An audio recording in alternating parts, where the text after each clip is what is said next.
Hello, and welcome back to another episode of Critical Reactions with your host, Bryan. We're going to be looking at sort of an interesting thing here. I haven't really run into this issue before. We're going to be looking at Penderecki's Threnody to the Victims of Hiroshima, and I actually heard most of this or some of this last night. I was watching a television show, and it was being played as the background to what was going on. And I probably wouldn't have known if not for the subtitles, but I watch everything with subtitles. I'm weird like that. So this is one of the few times that the song should be completely new to me, but I'm coming in with a bit of extra knowledge. So let's get into this, and you're in for a trip. Assuming that this is close to what I heard last night. I don't know how much added in was done, how much was extra for the show, but yeah, let's go.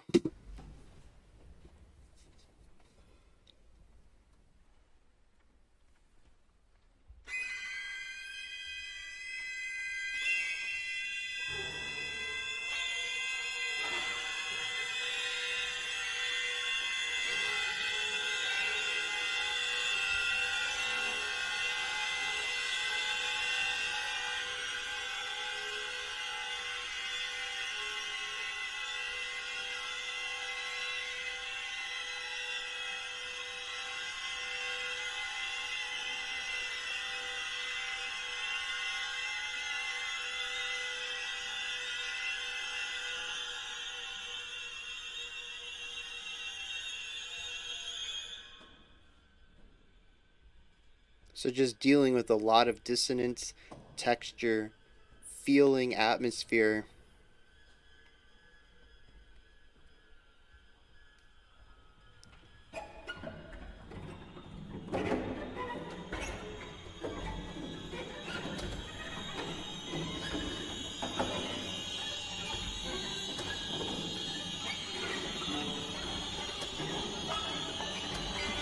You notice the conductor isn't really holding down any time either.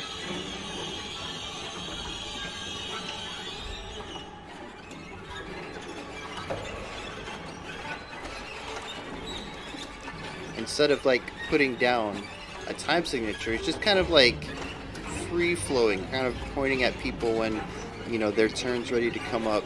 Really feeling the song rather than directing it.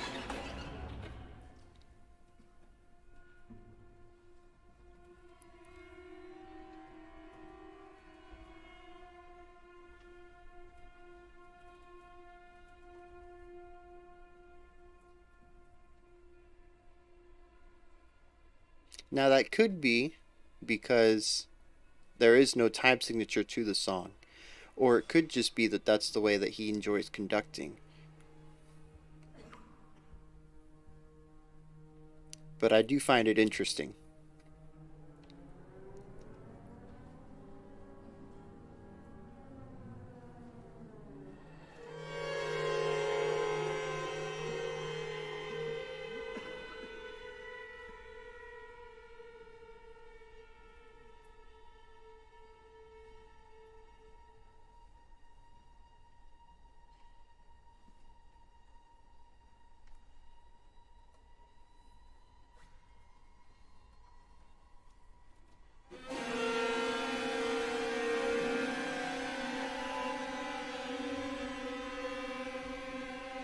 And dynamics are so important right now. So far, we have had a 40 dB volume range. See, they're still playing right now.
cannon going on, I think there.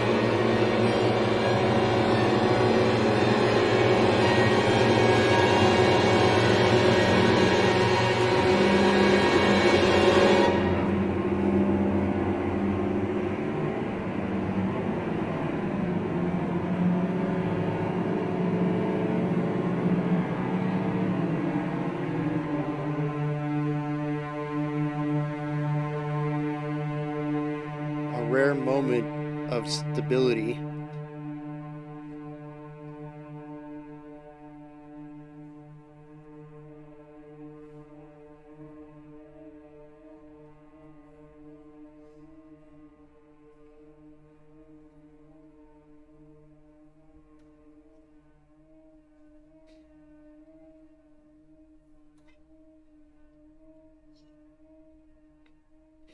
Really playing around with that note too. You saw him moving the hand a lot up on the fret, uh, sort of dancing around the note rather than really hammering it on, so it's flat and sharp and flat and sharp, just kind of wavers in between these ideas. Is a very, very wide vibrato that really starts playing around with intonation rather than getting that nice warble to sort of embellish the long held out note.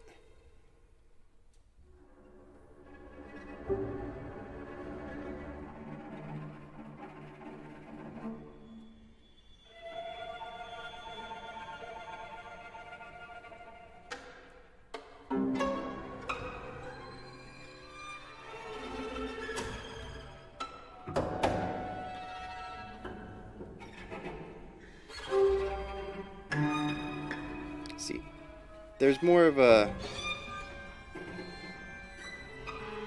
defined beat to this section, and you can see that the conductor is actually, see, now he's got the, it's a very slow tempo, but there is a beat, a rhythm to this right now.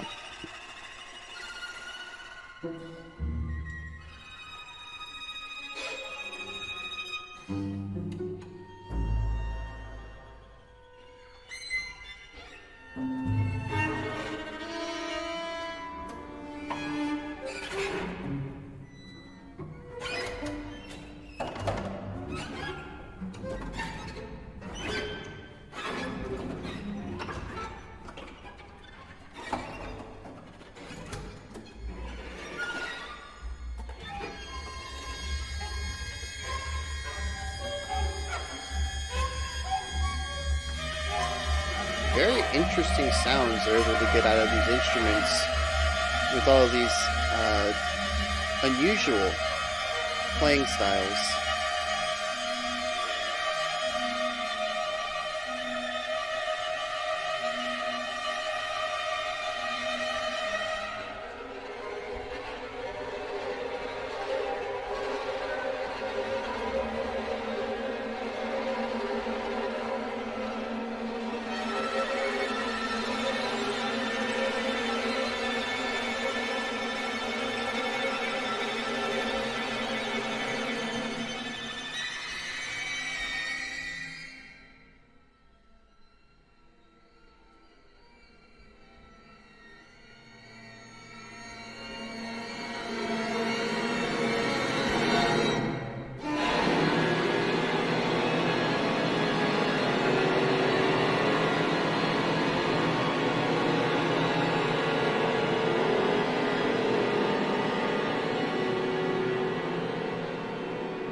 Very interesting. So I kind of knew what was coming in. I knew it was going to be a lot of dissonance, but what I heard was not this. So it might have been like bits and pieces of that, kind of pulled together in different ways. Hearing this from start to finish, though, is a completely different experience, and it is Uh, very interesting. um, I was directed to look up a musical term before checking this out, and I did do that. It is sonorism, which is new to me. I don't think I've ever run into this word before.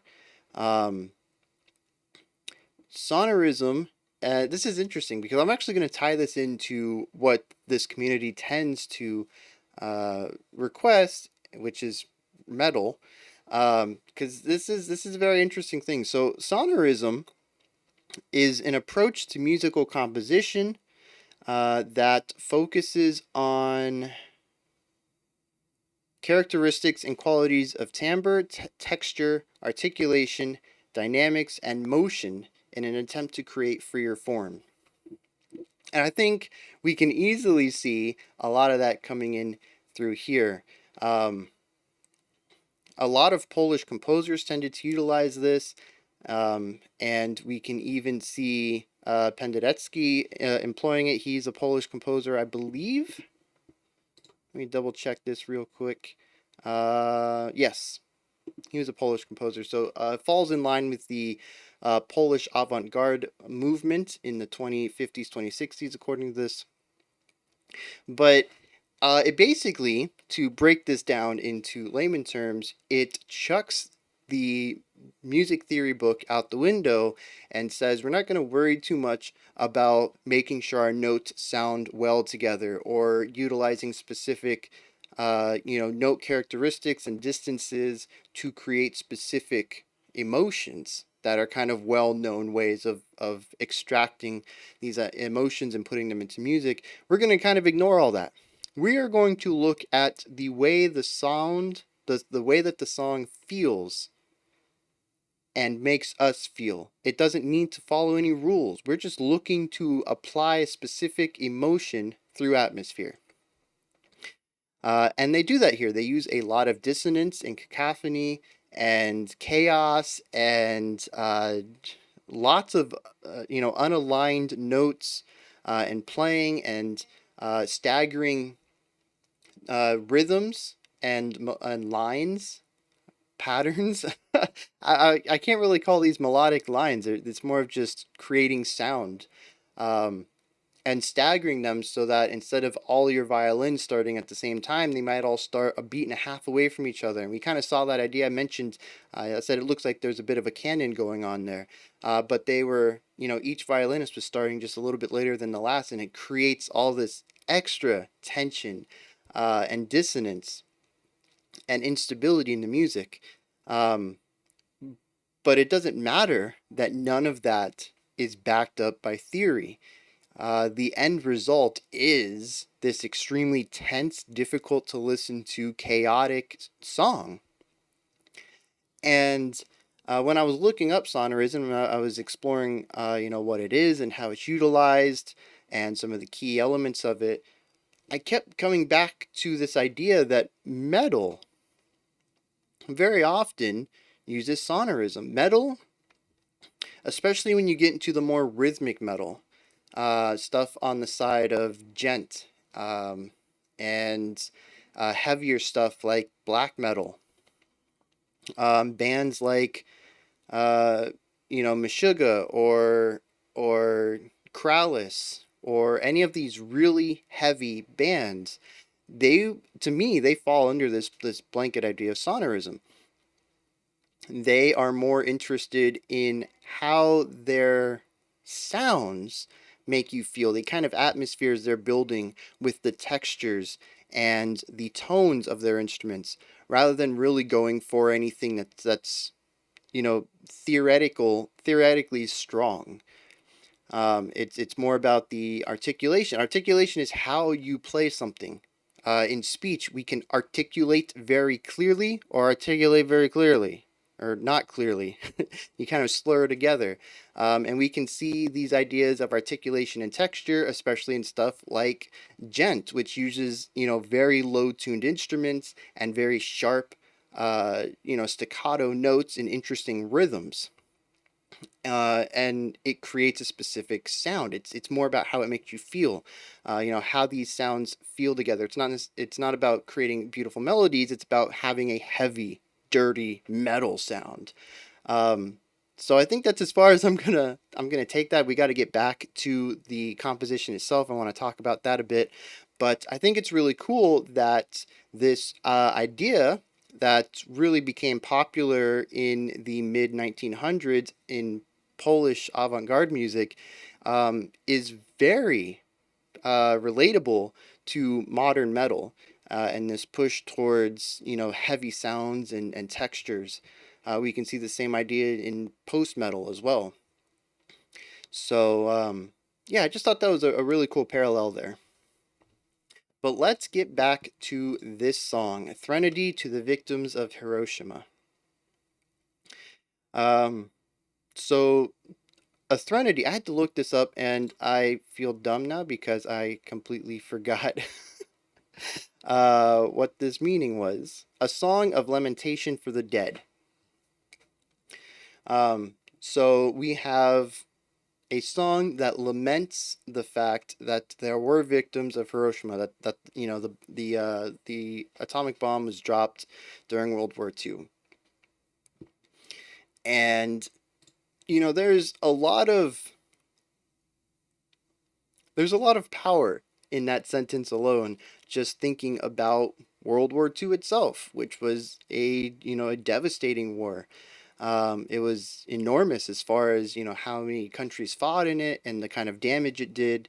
Um, some still lasting damages. We haven't exactly snuffed out the forces we were fighting against, in some ways. So thinking of World War II, that is a powerful topic to begin with, and then to just add on to that, it's the bombing of a civilian city with the most devastating weapon we had ever seen. And there's just so much power to that. And this is a song, you know, lamenting that, being sorrowful and remembering of that incident. So having that name, your song be that name, it has to be a powerful song. It has to be, just this next level idea. I think that there is a more traditional song that could exist that could replicate some of the power of what happened here. But I think it's going to be very difficult to obtain. There is definitely a lot of things to be gained by going off the rails and doing your own thing and, grinding against tradition and making your own sounds. And this is a perfect example of doing that. Um, it is.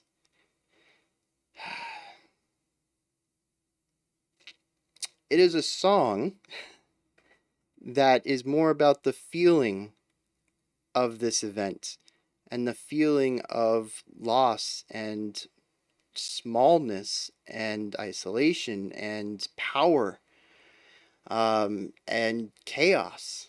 It is a song that seems to embody all of these things through pure texture. The song has a sense to it, a direction to it.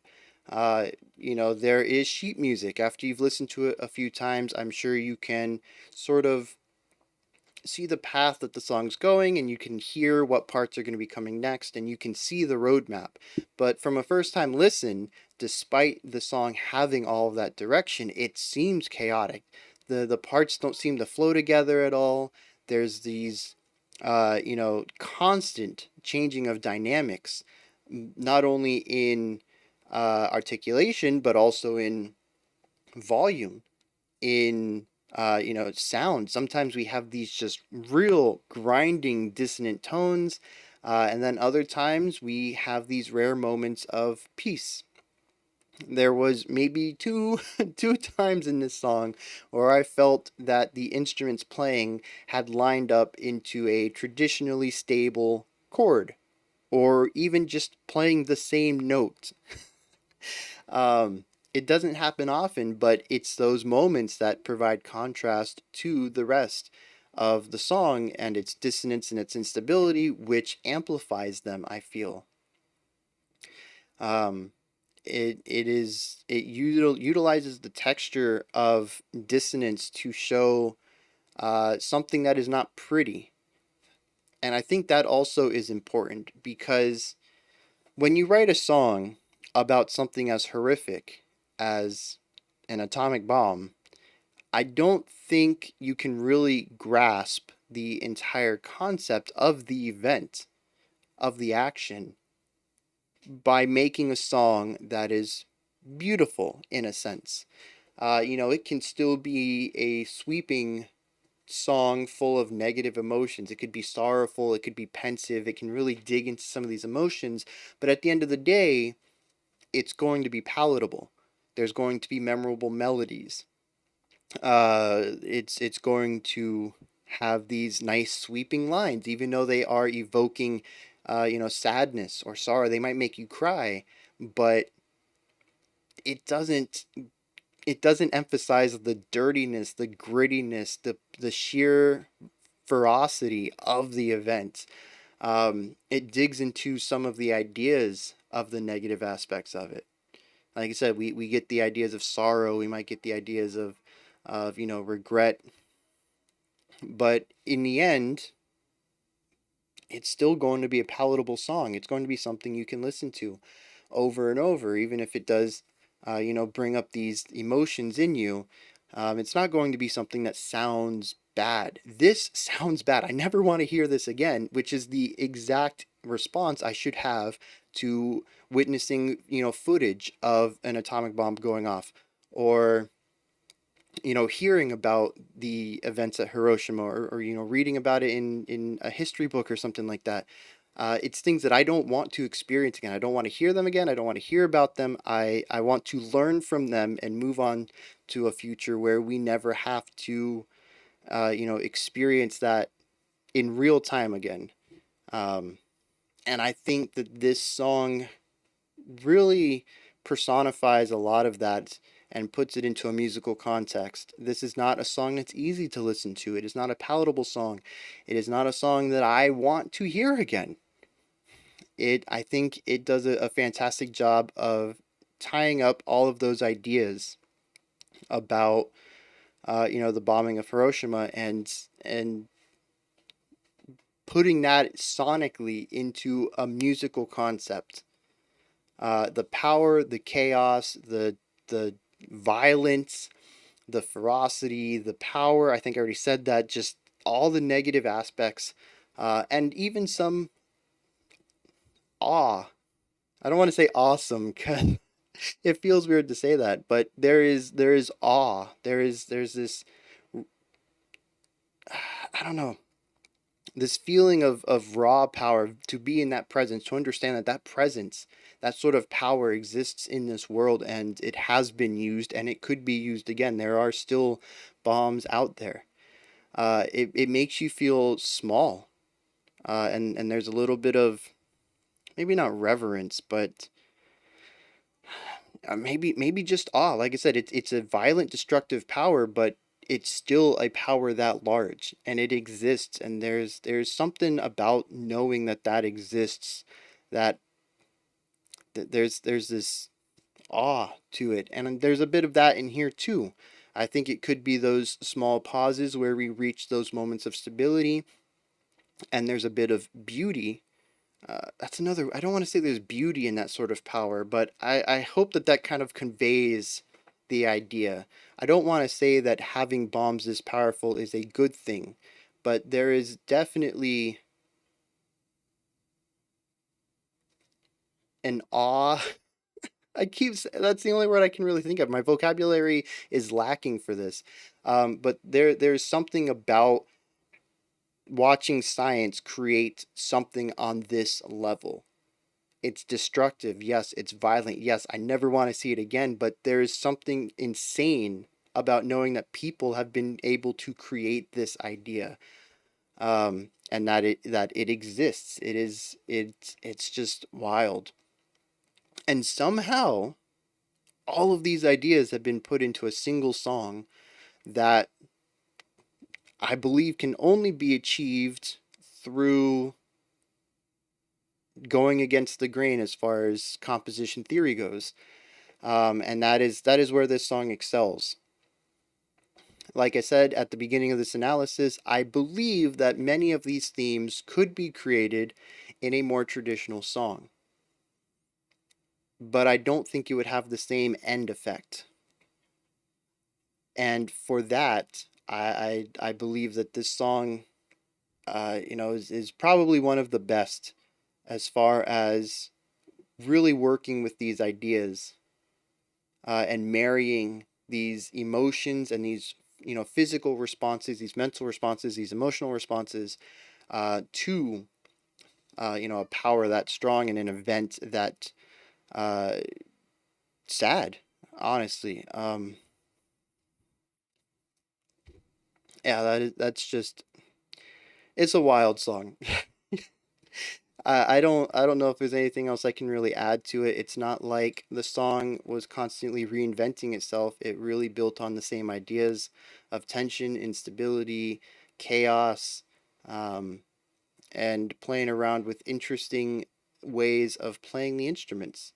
Um, we had a lot of very interesting timbres as far as I'm concerned. Stuff that I've never heard, violins or cellos or anything that any of the string instruments here have I've never heard those sounds come out of them before. Very interesting ways of approaching notes, of releasing notes, of sustaining notes. Just a lot of really cool ways and mixing of ways. There's some really cool things in there I saw where they would begin to bow a note and then quickly come off, move up the neck, and then like pluck a couple and then go back down to like hitting it with the bow into a strum. And they're just like this very interesting technical combination of ways of playing. It's not like they were plucking at this section and then bowing at this section, doing something I've never heard. I don't have a word for it in this section. They were really combining it all into single ideas. And yeah, just phenomenal work on the composer side, phenomenal work on the musician side as well. I've mentioned before I'm not a big fan of dissonance. When we checked out Sub Rosa the other day, I think that was last 2 weeks ago. It physically makes me cringe to really dig into dissonance and intonation, the way that they did, and of course the way that we saw right here. Um, I would have a hard time playing this. It would take me a lot of practice to continue to be as isolated.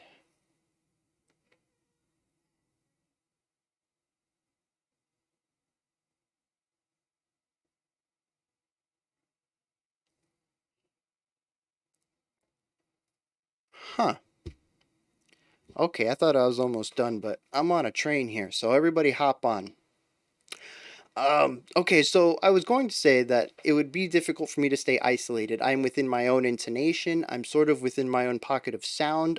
We have these ideas of canon going on, but they don't seem to be exact. It's not like everybody starts on the next, beat, bar one of the beat. Um, so you're really within your own time. You're within your own intonation. And it's really a bunch of people playing by themselves together, for all intents and purposes.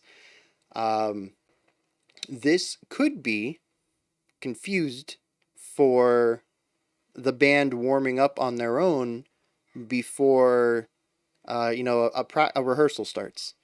Everybody's warming up their instruments. They're getting them, warm.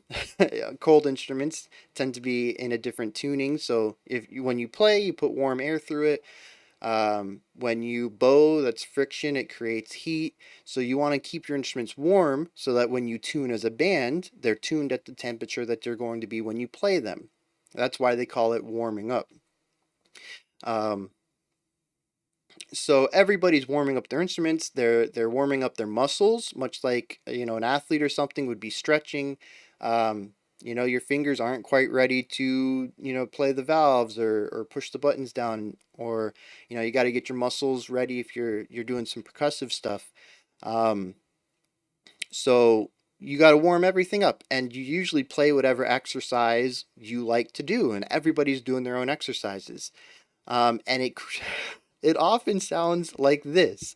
Depending on the group, it might also have a little bit more talking in it than this. But it is just a bunch of people playing their own things. It's cacophonous, but it's not intended to sound good. It's just a bunch of people doing their own thing. However, this idea of isolation, of everybody doing their own thing, or everybody doing a very similar thing by themselves, is very haunting. Applied to this idea of, being a bunch of civilians in a city that is being bombed with the most powerful weapon, and you have thousands, tens of thousands, hundreds of thousands of people crying out in agony by themselves. There's no one else to cry out to. Everybody's in this pain together, but none of them are together. The radius of this destruction, of this destructive power, is so vast. And that idea of cacophonous wailing, screaming, being in pain, together but alone. Um, yeah, that's a powerful picture right there, and I can see a lot of that in this writing, where it's not intended to sound pretty because the event was not pretty, but it is what it is. It's a lot of people in fear, in pain,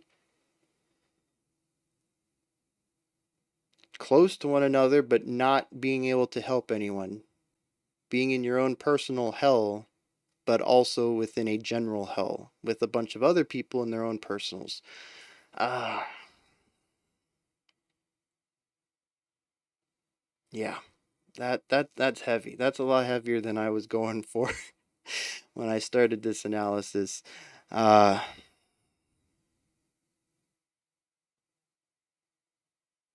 yeah, I think we're gonna call it there. I don't I don't want to dig any more into this song.